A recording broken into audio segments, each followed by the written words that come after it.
दोस्तों, विष्णु पुराण में कहा गया है, मनुष्य को सफला एकादशी के दिन कभी भोजन ग्रहण नहीं करना चाहिए। आइए, बिल्कुल भी नहीं करना चाहिए। आइए, विष्णु धर्म ग्रंथ में तो यहाँ तक लिखा है, ब्रह्मचारियों, गृहस्थ, वानप्रस्थ अथवा यदि कोई भी हो, एकादशी में भोजन करने पर गोमांस भोजन के बराबर होता है। तो सिर्फ कुछ संदर्भ है जो अभी हमने आपको बताया। इस प्रकार के हमारे शास्त्रों में अनेक स्थानों पर प्रमाण मिलते है जिसमें एकादशी तिथि के दिन किसी भी प्रकार का अन्न भोजन नहीं लेने के लिए कहा गया है। इसलिए ये 8 वर्ष की आयु से 80 वर्ष की आयु के सभी मनुष्यों को अपनी क्षमता अनुसार एकादशी व्रत का पालन अवश्य करना चाहिए। तो दोस्तों, आज हम इस वीडियो में बात करेंगे कि एकादशी के व्रत में क्या खाना चाहिए और क्या नहीं खाना चाहिए, क्योंकि एकादशी के दिन बहुत सी चीज़ों को खाना वर्जित बताया गया है। दोस्तों, इससे पहले भी हमने एकादशी पर वीडियो अपलोड नहीं थी कि एकादशी व्रत में आपको क्या नहीं खाना चाहिए। आप लोगों ने उसे वीडियो को बहुत प्यार दिया गया, उसके लिए बहुत बहुत धन्यवाद। और उस वीडियो में आप हमसे कमेंट सेक्शन में पूछा था कि कौन सी वह रेसिपी है जो कि हमको एकादशी व्रत में खानी चाहिए। तो हमने इस वीडियो में यह भी बताया कि आम वाले दिन कौन सी रेसिपी बना सकते हैं और एक आदर्श वाले दिन क्या क्या हम खा सकते हैं। तो यदि आप एकादशी का व्रत कर रहे हैं तो यह जानना बेहद ज़रूरी है कि आपको इस दिन क्या क्या खाना चाहिए और क्या चीज़ें हैं जो आप गलती से भी नहीं खानी चाहिए, अन्यथा आपका व्रत खंडित हो। नमस्कार दोस्तों, स्वागत है आप सभी काम का आपके पसंदीदा चैनल एस्ट्रो सच में। दोस्तों, वीडियो शुरू करने से पहले आपसे निवेदन करते हैं कि भगवान विष्णु जी और माता लक्ष्मी के सच्चे भक्त वीडियो को लाइक कर दें और सच्चे दिल से कमेंट बॉक्स में जय श्री विष्णु जाए महालक्ष्मी में ज़रूर लिख देना ना, जिससे आपकी समस्त मनोकामनाएं पूर्ण हो जाएं। और ज़्यादा से ज़्यादा वीडियो को अपने दोस्तों में शेयर ज़रूर करना, साथ ही इस वीडियो को लाइक करें। तो आइए शुरू करते हैं। दोस्तों, एकादशी की तिथि सभी अतिथियों में सबसे श्रेष्ठ मानी जाती है। दिन भगवान विष्णु जी की पूजा का विधान है। इस व्रत को करने से सारे मनोरथ पूर्ण हो जाते हैं। दोस्तों, हर साल 24 एकादशी होती है, किंतु जब आधी मास या पुरुषोत्तम मास होता है तब इनकी संख्या बढ़कर 26 हो जाती है। हर महीने की 11वीं तिथि को एकादशी का व्रत रखा जाता है और हर महीने 2 बार एकादशी पड़ती है। इस व्रत को करने से पुण्य फल की प्राप्ति होती है, साथ ही भगवान विष्णु की असीम कृपा मिलती है। दोस्तों, आपको बता दें कि एकादशी का व्रत वैसे तो निर्जल रखना चाहिए, लेकिन बहुत से लोग निर्जल व्रत रखने में असमर्थ होते हैं। तो ऐसे में वह हमारी परंपरा या जलीय व्रत नहीं रख सकते हैं। इसमें कोई भी मनाही नहीं होती दी। और एकादशी के व्रत की शुरुआत एक आदर्श लगे के दिन सूर्योदय से लेकर अगले दिन यानी द्वादशी के दिन सूर्योदय तक किया जाता है। तो यदि आप निर्जल व्रत कर रहे हैं तो आप एकादशी के दिन सूर्योदय से पहले तक जल ग्रहण कर सकते हैं, लेकिन उसके बाद आपको एक बूंद भी जल ग्रहण नहीं करना चाहिए। और यदि आप फलाहार व्रत कर रहे हैं तो आप जल और फल ग्रहण कर सकते हैं। दोस्तों, अभी तक आपने वीडियो को लाइक नहीं किया गया तो वीडियो को लाइक करके कि हिंदू रिलीजियस तेल चैनल को सब्सक्राइब अवश्य कर। और दोस्तों, एकादशी का व्रत रखने वालों को कुछ चीज़ों का ध्यान ज़रूर रखना चाहिए। आइए, जैसे इस दिन किसी भी हाल में किसी का दिया हुआ भोजन या किसी के घर से आया हुआ भोजन ग्रहण नहीं करना चाहिए। इस बात का विशेष ध्यान रखना है। दोस्तों, एकादशी के व्रत में चावल का सेवन बिल्कुल भी नहीं किया जा रहा है। साथ हाल ही इस दिन चावल बिल्कुल भी नहीं बनाए जाते। आते शास्त्रों में बताया गया कि अगर आप चावल खाते हैं तो वह चावल नहीं, आप कीड़े मकोड़े खा रहे हैं। इसीलिए आपको इस दिन चावल नहीं चाहिए और न ही इसका सेवन करना चाहिए। यदि आप ऐसा करते हैं तो आपका व्रत खंडित हो जाएगा। दोस्तों, एकादशी के एक दिन पहले यानी दशमी तिथि से ही आप प्याज लहसुन मसूर की दाल और चावल का सेवन बंद कर देना चाहिए। आइए दशमी एकादशी और इसके बाद द्वादशी के दिन भी प्याज लहसुन मसूर उड़द की दाल आदि का सेवन न करें। इसके साथ ही आप इन 3 दिनों में शहद का सेवन ना करें और ना ही एकादशी के दिन सेम की फली का सेवन करें। इस बात का आपको ध्यान रखना चाहिए। इसके अलावा एकादशी पर श्री विष्णु की पूजा में मीठा पान चढ़ाया जाता है, लेकिन इस दिन पान खाना भी वर्जित है। दोस्तों, एकादशी तिथि में मर्स पदार्थ है जो बैंगन और सिंपलिंगली गेहूं चावल दाल या हर प्रकार की दाल में दादा बाजरा मक्का रागी ज्वार और इस प्रकार का कोई भी अनाज। इसके अलावा अन्य यूनिट के तेल का भी उपयोग आलसी में नहीं कर सकते हैं रहे हैं, जैसा कि सरसों का तेल, के का तेल, तिल का तेल, सोयाबीन का तेल इत्यादि आदि। एकादशी के दिन इन मसालों का प्रयोग नहीं करना चाहिए, जैसे कई जीन राई, सरसों, इमली, सांप तेल, अजवाइन, खस हल्दी में भी कलौंजी, बाहर से लिया हुआ कोई भी सब्जी मसाला, गए मसाला, बेकिंग पाउडर, कस्टर्ड पाउडर इत्यादि आदि, मेथी थी, सरसों का तेल, सौंफ, इलायची, इमली, लौंग और जायफल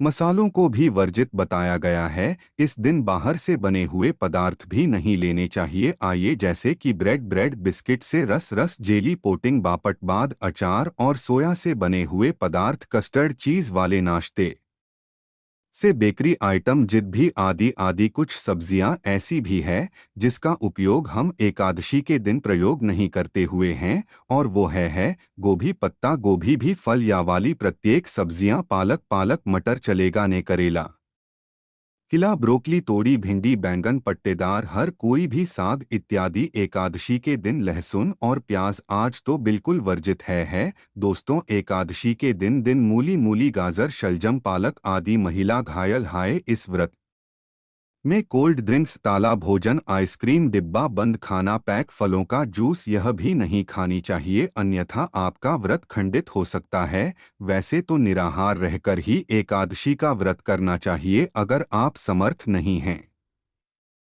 तो एक बार फलाहार करें। आप फल या घर में निकला हुआ फलों का जूस, दूध, चाय का सेवन करके अपना व्रत कर सकते हैं। फलों में केला, आम, अंगूर आदि ले सकते हैं और सूखे मेवे में जैसे बादाम, काजू, विस्तार का सेवन कर सकते हैं। आप एकादशी के व्रत में सभी प्रकार के फल, चीनी, गोटू या सिंघाड़े का आटा, दाल, आलू साबूदाना, आना, शकरकंद, नारियल, दूध, बादाम, काली मिर्च आदि का सेवन कर सकते हैं।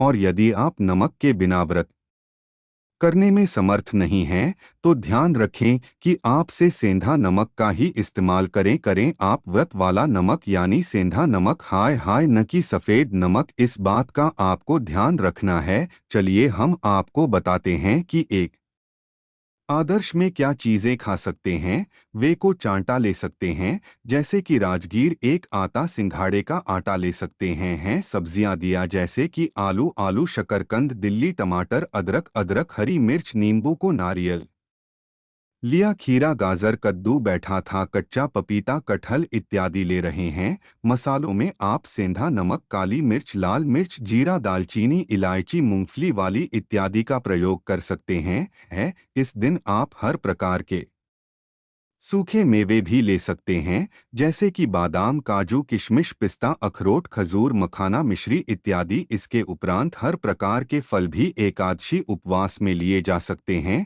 एक आदर्श का भोजन बनाने के लिए अच्छा तो यही होगा कि सिर्फ ही का प्रयोग किया जाए, लेकिन अगर यह संभव नहीं है तो आप मूंगफली का तेल और सनफ्लावर तेल का उपयोग कर सकते हैं, अन्यथा आपका व्रत खंडित सकता है। और यदि किसी कारण भूलवश आपने कुछ ऐसा खा लिया गया जिससे आपका व्रत खंडित हो गए आया, तब आप ध्यान रखें कि तुरंत सूर्यदेव के दर्शन करें और भगवान विष्णु जी से क्षमा याचना जरूर कर लें और लें, इससे को दोष नहीं लगेगा। दोस्तों, एक बात का हमेशा ध्यान रखें कि एक आदर्श में प्रसाद बनाने के लिए आप जो भी ले लिया मसाले का प्रयोग करे रही वह साफ होना चाहिए कि या पहले आपने किसी सेल में कोई चीज तली हुई है तो उसी दिन में दोबारा एकादशी प्रसाद मत डालिए जाएगा। उसी प्रकार घर में कोई भी मसाले अगर आटे वाले हाथों से उपयोग में लिए हुए हो या उसमें हल्दी गिरी हो तो उसका प्रयोग नहीं करना चाहिए। एकादशी भोग बनाने के लिए साफ मसाले ही प्रयोग में लेनी चाहिए।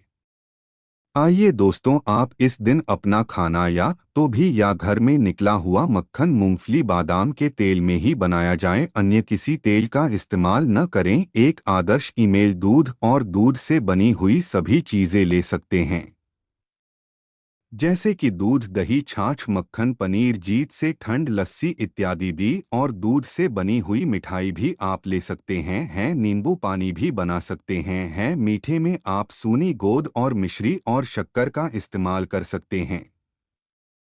अब आपको हम कुछ एक आदर्श स्पेशल रेसिपी इसके नाम बता देते हैं। साबूदाना खिचड़ी जुड़ी आलू सब्जी कुट्टू या राजगिरी के आटे से बनी हुई पूरी परांठे चपाती या भाग फ्रूट ग्रीनरी बिना कस्टर्ड पाउडर के आलू टिक्की फ्रेंच फ्राइज घर बड़ताली आलू आलू चिप्स को टूटू सिंघाड़ा साबूदाना खीर साबूदाना राजगिरी के आटे से बने हुए पकौड़े हरे केले के चिप्स या केले की सब्जी दही का रायता मीठी लस्सी आलू और पनीर की सब्जी राजगिरी का हलवा हलवा शकरकंदी का हलवा रोस्टेड पनीर नारियल के लड्डू मूंगफली के लड्डू मिल्क मिलेगी गाजर का हलवा मूंगफली की राजगिरा लड्डू दो बादाम शेक एक बनाना शेक एक मैंगो शेक से चीकू शेक एक मिक्स फ्रूट जूस खीरा टमाटर बॉयल मूंगफली मिली और नींबू से बना फैले वाले मूंगफली की चटनी में रोस्टेड मूंगफली मखाना होना। यह तो सिर्फ कुछ ही चीज़ों के नाम है जो हमने आपको बताया। आए अगर आपको इसके अलावा भी कोई रेसिपी याद आती है तो हमें नीचे कमेंट बॉक्स में ज़रूर बताइए। आइए और बाकी लोगों के साथ भी शेयर कीजिए, क्योंकि देखिए अगर आपके घर में बच्चे हैं या गर्भवती महिला या फिर बुजुर्ग हैं तो उनके लिए बिना कुछ खाए पिए रहना संभव नहीं है तो इसलिए उनके लिए इतने सारे एक आदर्श व्यंजन बना सकते हैं। और अगर एकादशी के दिन इतनी सारी वैरायटी मिले लेगी तो बटोरी और ओढ़े खुशी खुशी एकादशी व्रत रखेंगे और उसका पुण्य फल मिलेगा। तो इन सभी चीजों का प्रयोग करके कि आप एकादशी के दिन भी स्वादिष्ट और अनेक व्यंजन तैयार कर सकते हैं। लेकिन नियम केवल एक ही है कि एकादशी के दिन जो भी भोग बनाया है उसके अंदर तुलसी पत्र डालकर कर सबसे पहले भगवान को अर्पित किया गया, उसके बाद ही खुद का उपयोग करें या फिर अन्य को दीजिएगा। इस वीडियो को खत्म करने से पहले एक आखिरी घड़ी लेकिन सबसे महत्वपूर्ण बात हमेशा याद रखिएगा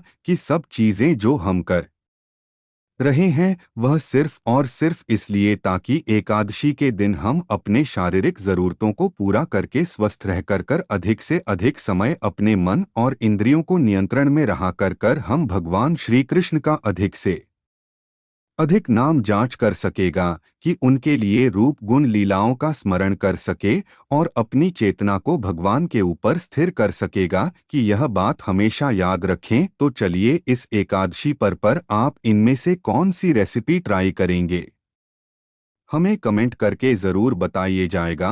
तो दोस्तों यह जानकारी आपको अच्छी लगी तो वीडियो को लाइक अवश्य कर लें, और अगर आपका कोई सवाल है तो उसे कमेंट बॉक्स में अवश्य पूछ ले लें, और इस वीडियो को लाइक करें शेयर करें और साथ अनुसार हिंदू रिलीजियस ट्रेल्स चैनल को सब्सक्राइब करें और हाफ बेल आइकन का बटन दबाना बिल्कुल भी ना भूलें। मिल रहे हैं अपने अगले वीडियो में।